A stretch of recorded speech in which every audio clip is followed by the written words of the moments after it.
السلام علیکم ورحمۃ اللہ وبرکاتہ۔ عرفے کے دن کا وظیفہ۔ عرفہ یعنی 9 ذی الحجہ کا یہ وظیفہ ہے، اور یہ 9 ذی الحجہ یہ بہت اہم دن ہے، حاجیوں کے لیے بھی اور جو غیر حاجی ہے ان کے لیے یہ بہت اہمیت اور اس کی فضیلت ہے عرفے کے دن۔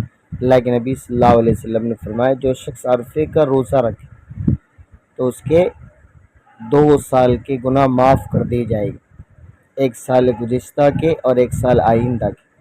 اور علماء فرماتے ہیں کہ جو شخص عرفے کا روزہ رکھتا ہے، اللہ رب العزت اس کے زندگی کا عمر کا 1 دن اور بڑھا دیتے ہیں۔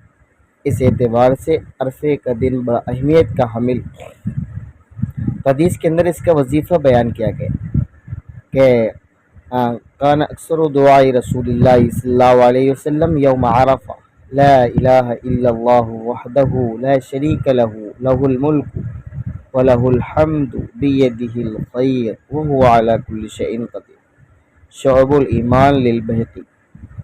ترجمہ: حضرت عمرو بن شعیب رضی اللہ عنہ اپنے والد سے اور وہ اپنے دادا سے روایت کرتے ہیں کہ عرفہ یعنی 9 ذی الحجہ کے دن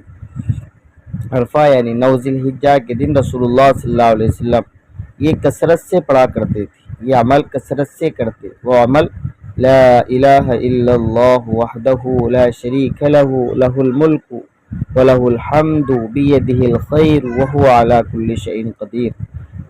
اس دعا کو کثرت سے پڑھے، پھر اللہ سے مانگے، اللہ ہر ضروریات کو، ہر حاجت کو اپنے خزانہ غیب سے پورا کرے اور ہر پریشانیوں کو ختم کریں گے۔ اور تکبیرات تشریق بھی پڑھنے کا 9 ذی الحجہ کے فجر سے 13 ذی الحجہ کے عصر تک اللہ اکبر پڑھے۔